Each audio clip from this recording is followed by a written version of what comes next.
Syekh Abdul Qadir Jalani Qaddasallahu sirrah langsung di payungan kuburan Rasulullah Shallallahu Alaihi Wasallam Nabi 40 Hijrah sambil mengajak wayang ucapan dulu di Kamojil Fahri Walidiyah Akbar Walakinnaha Indal kalim ida Akbar Kenakun ngabul Bramida Akbar. Padahal Syekh Abdul Qadir Jalani pada Syahul Sirah terkenal orang suci, terkenal wali, orang soleh. Tapi sewaktu menghadap Rasulullah Hoyong Muspandi istilahnya oleh salaman Rasulullah munajat tidak masa dulu kita mau dibahas dosanya itu seperti apa? Seperti bisa lakukan bahkan lebih banyak seperti apa nama sebelum Syam bahkan lebih besar lagi lebih tinggi lagi.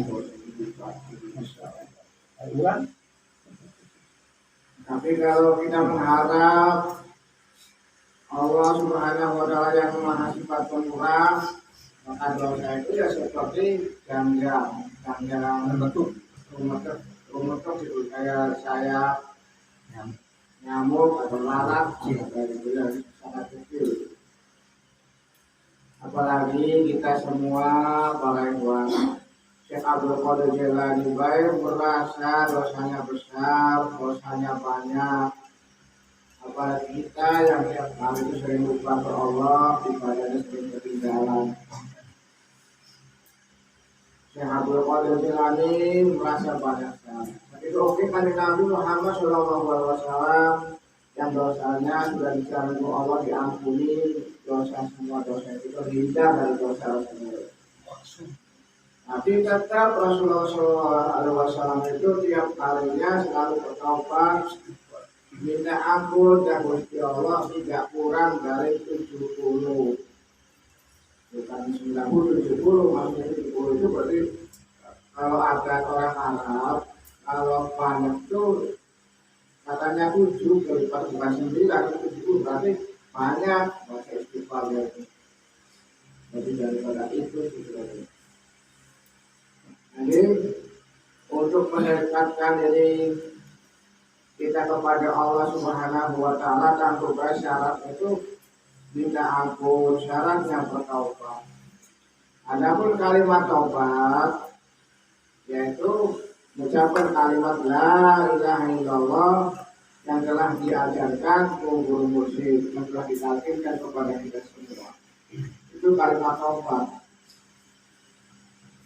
Insya Allah kalau kita benar-benar cara mengucapkan kalimat taubatnya selaras sesuai dengan tuntunan, insya Allah bisa melembutkan rasa kita,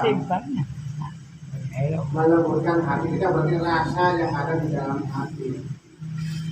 Ada yang disebut namanya hatinya keras, hatinya itu tidak lembut. Maksudnya itu rasa dalam hatinya keras, jadi tidak bisa menerima kebenaran.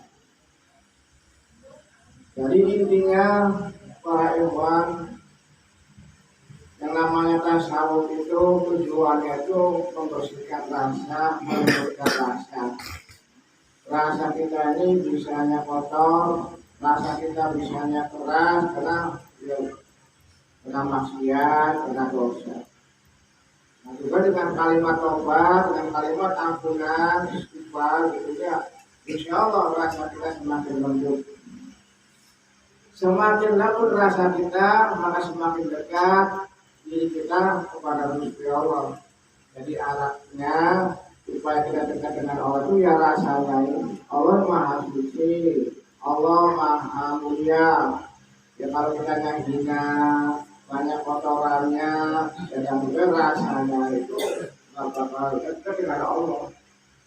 Jadi jauh dekatnya diri kita dengan Allah itu bukan masalah jarak, Masalah rasa ini sebenarnya.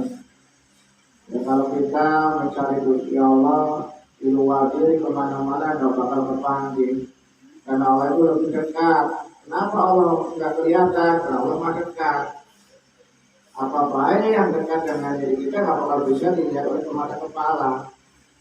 Ya, contohnya apa ya, rasa yang ada dalam diri kita kan dekat. Kelihatan nggak ada, padahal ada. Karena sangat dekat jadi nggak kelihatan. Seperti roh yang ada dalam diri kita juga nggak kelihatan. Karena sangat dekat, sangat lembut.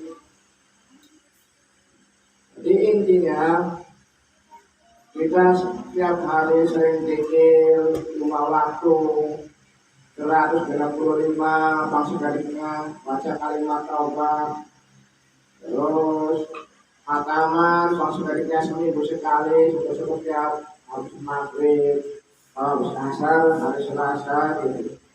Hari Senin kamu sore Selasa sama sore Jumat. Insya Allah itu termasuk riyadhah juga. Asal istiqomah, niat ikhlas, benar-benar istiqomah, insya Allah rasa kita semakin lembut, rasanya semakin bersih, sehingga semakin dekat dengan Allah. Hirup dan jalan kita itu Gusti Allah. Insya Allah buahnya nyata cinta ke Gusti Allah, kurang bakal kenal ke Gusti Allah. Insya Allah masuk surganya juga tanpa dihisab, tanpa ditimbang. Di golongan para nabi, para wali itu gak bakal dihisab. Ya saja gak bakal ditanya ke malaikat munkar nakir. Di golongan para nabi mah gak bakal ditanya. Masa iya Nabi Muhammad SAW ditanya ke malaikat munkar nakir, siapa nabimu? Jawabnya apa? Ya nabinya saya, bisa gitu. Ya, nggak bakal ditanya. Malaikat munkar nakir nggak bakal nanya di alam barzakh itu kepada orang yang dekat dengan Gusti Allah. Karena sebelum ditanya juga kalau orang yang sering disebut nama Allah mah begitu malaikat munkar nakir datang, kadang-kadang langsung kaget, kagetnya langsung terkejut. Disebutnya berlapar Allah, langsung Allah, langsung itu kan terkejut. Terus kata malaikat munkar nakir, ya belum ditanya sudah jawab. Berarti orang alim. Jadi ceritanya malaikat yang sudah jawab sama malaikat itu. Jadi selamat. Makanya dikerja hari untuk menembus jasad kita ini alam mulki. Alam mulki ini ditembus dengan kalimat la ilaha illallah. Ya Allah. Kalau rasa jasad kita ini sudah halus, sudah menembus ke seluruh jasad, seluruh badan, insya Allah apabila kita meninggal akan masuk ke nama surga Jannatul Ma'wa. Jadi sudah jadi manusia, lahirnya manusia, jasadnya manusia, akan dibersihkan dengan kalimat taubat tadi dengan kalimat la ilaha illallah. Lebih halus lagi namanya Jannatul Naim. Itu namanya alamnya itu alam malakut, alam kemalaikatan. Dengan bikin kopi, tahan apa, sebut nama ismujat dalam hati itu. Terus sampai lembut. Insya Allah rasa yang ada di dalam hatinya lembut. Lebih dalam lagi tingkat nabroknya halus lagi. Lebih dalam lagi namanya kopi terus sampai apa itu, hakikat diri manusia itu. Jadi sebenarnya inti daripada ini ya menyebut asma Allah. La ilaha illallah, lebih dalam lagi, lebih ringkas lagi lafaz Allah, lebih ringkas lagi ya tunggu, lebih ringkas lagi yaitu sadar dalam Gusti Allah, merasa diawasi Gusti Allah, selalu berserta Allah, merasakan kedekatan dengan Allah. Nah, itu dengan rasa ini, Insya Allah. Kemana baik harus merasakan, bukan perasaan, bener. Karena pusat daripada hidup itu ya dirasa. Kalau nggak ada rasanya ya mati. Ya, makanya dipupuk rasa kita ini intinya mah puasa yang memupuk rasa kita. Sholat malam rasa kita yang dipupuk supaya lembut, supaya halus, supaya bersih. Ya kalau manusia itu sudah menunggangi rasa dari satu sudah bersih, sudah lembut, ya insya Allah permintaan kita dikabul. Ya, seperti para nabi, para wali itu setiap minta langsung dikabul. Karena rasanya lembut, dilembutkan. Makanya bacaan hataman itu intinya lafaz yang banyak berbantu bacanya latif bahkan sampai 16.641 yang maju. Tapi bacanya latif, ya latif, ya latif. Apabila dibaca tiap hari, kadang-kadang sampai seminggu, gitu. Terus betul-betul 16.641. Sebelum kita menghadapi malaikat, kadang-kadang nama istilah kodam malaikat ada kodam jin. Bisa jadi namanya kodam malaikat, malaikat kalau datangi manusia itu bisa jadi wujudnya manusia. Makanya kalau kita baca jalan itu tempat yang sepi, terus tempatnya tetap di situ, waktunya tetap. Kenapa? Kalau di tempat ramai, biasanya malaikat tuh nggak mau. Biasanya pergi lagi. Pengalaman Silkoren, bahasanya relatif 16.641.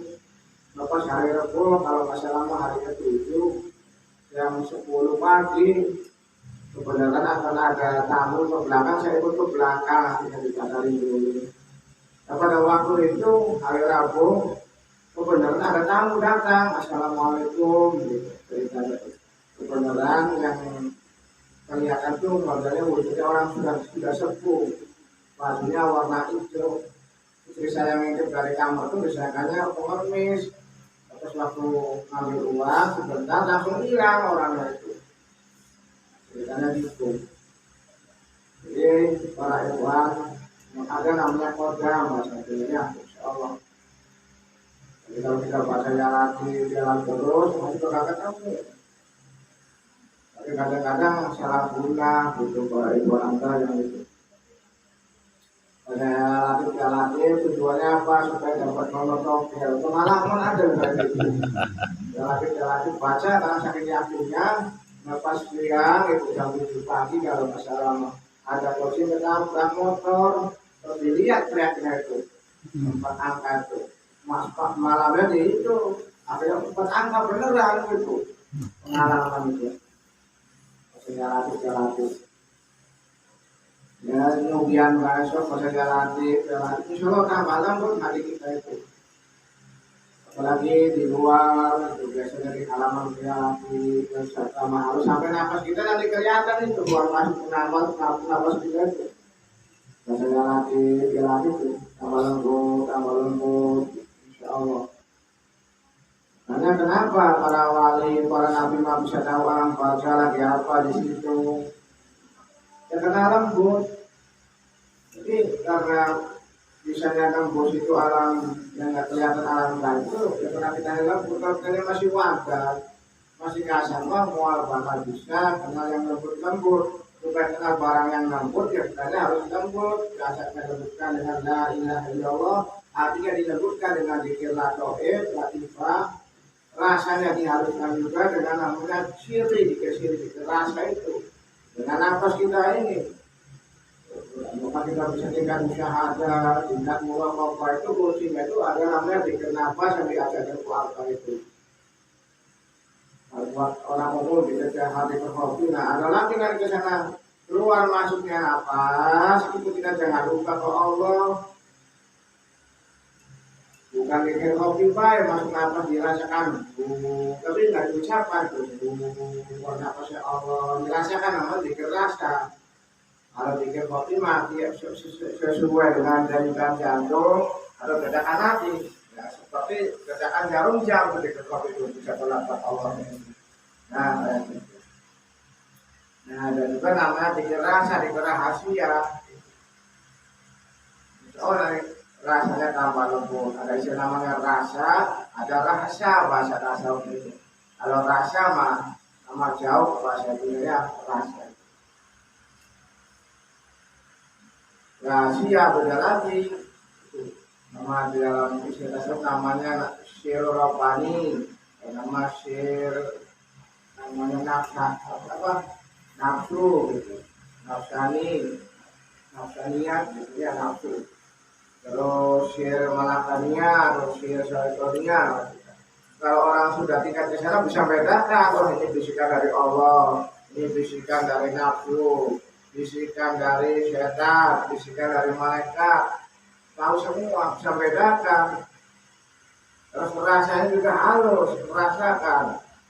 Ya, kalau kita yang belum merasakan sendiri, tidak bisa membedakan bisikan setan atau bisikan nafsu malaikat atau bisikan Gusti Allah, yang nggak bisa jadi pembimbing, pembimbing syarat kerohanian itu ya harus begitu dibina gitu.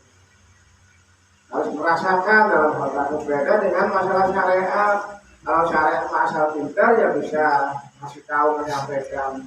Tapi kalau dalam hal masalah torekat, kalau belum mengalami menyampaikan juga percuma. Karena torekat itu ilmunya ilmu rasa, pakai rasa.